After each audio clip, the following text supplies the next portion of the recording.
আজ জুমার দিন আসরের পর আল্লাহ তাআলার এই শক্তিশালী নাম যদি কেউ 133 বার পড়ে, আল্লাহ তাআলা তাকে এত ধন সম্পদ, এত টাকা পয়সা দান করবেন যা রাখার জন্য করে জায়গা খুঁজে পাবে না।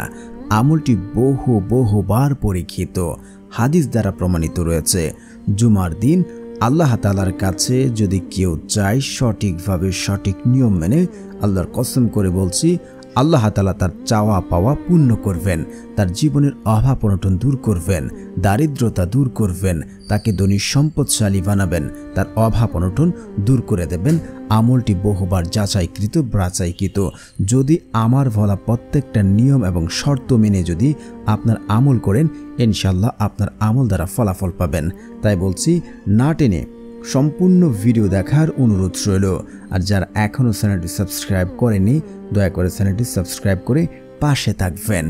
দুনিয়াতে আমি আপনি সবাই চাই ধনী সম্পদশালী টাকাওয়ালা হওয়ার জন্য, আর সেটা মন্দ নয়।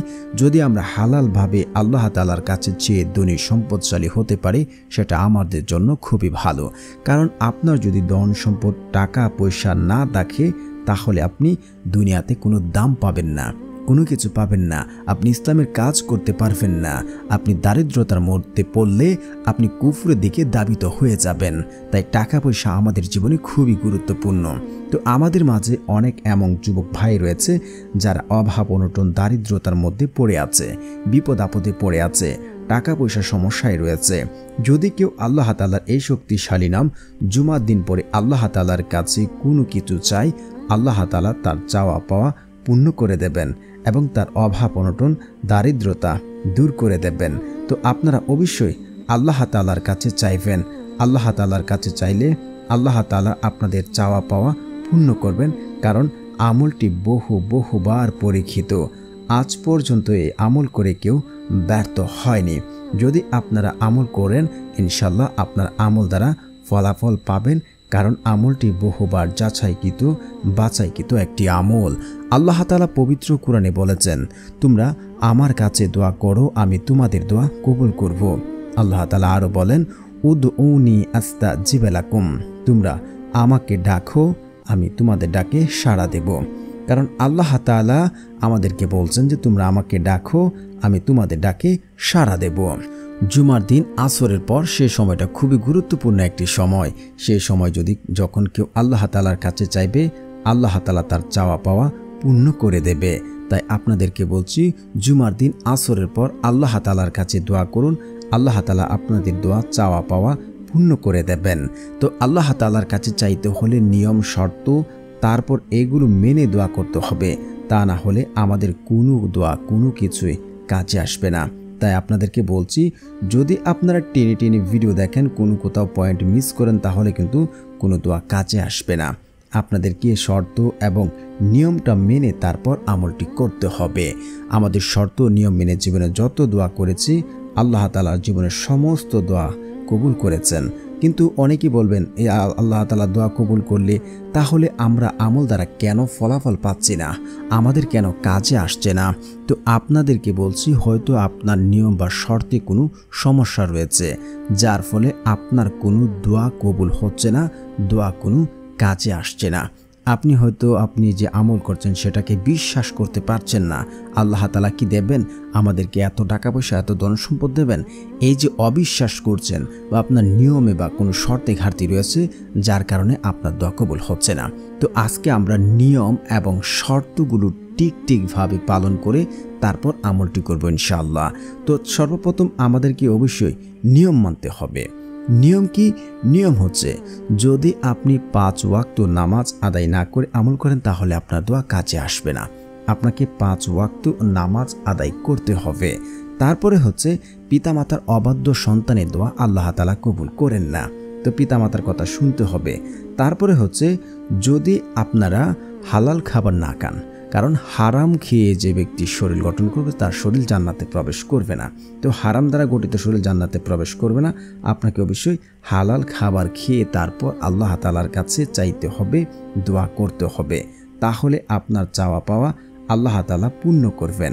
তারপরে হচ্ছে, আপনারা অবশ্যই আত্মীয় সম্পর্ক চিহ্নিত করার কোনো দোয়া করলে সে দোয়া আপনাদের কবুল হবে না, দোয়া কাছে আসবে না।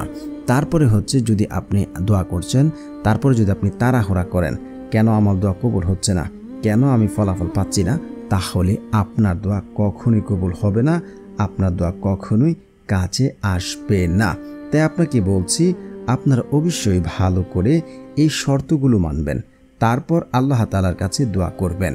যদি আপনারা একহীন এবং বিশ্বাস রেখে অন্তরের অন্তঃস্থল থেকে কায়মনোবাক্যে কান্নাকাটি করে আল্লাহ তাআলার কাছে চাইতে পারেন, আপনার চাওয়া পাওয়া আল্লাহ তাআলা পূর্ণ করে দেবেন।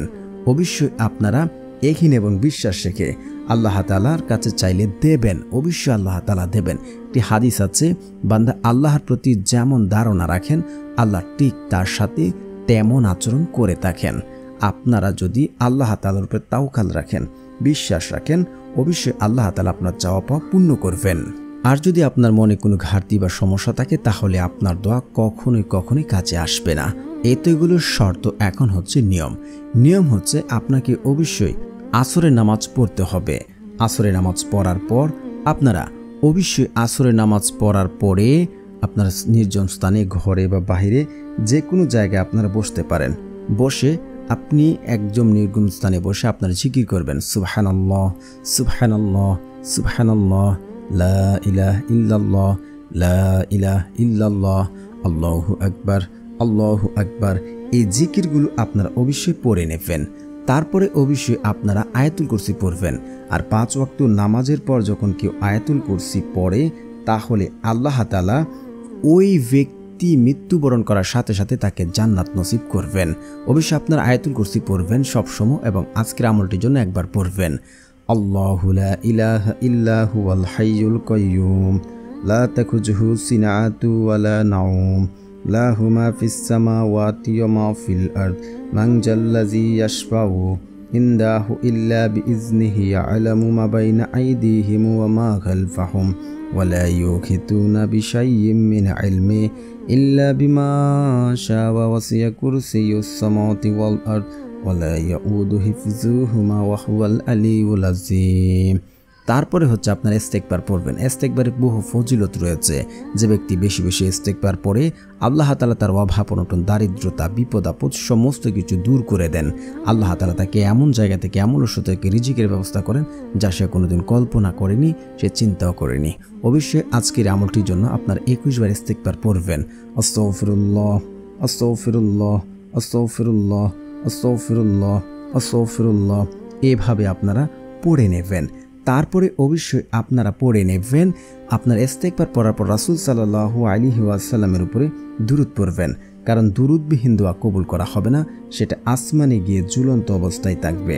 তো রাসূল সাল্লাল্লাহু আলাইহি ওয়াসাল্লামের উপরে দুরূদ পড়বেন। প্রথমে 3 বার পড়বেন, সাল্লাল্লাহু আলাইহি ওয়াসাল্লাম সাল্লাল্লাহু আলাইহি ওয়াসাল্লাম সাল্লাল্লাহু আলাইহি ওয়াসাল্লাম সাল্লাল্লাহু আলাইহি ওয়াসাল্লাম, এভাবে প্রথম 3 বার পড়বেন।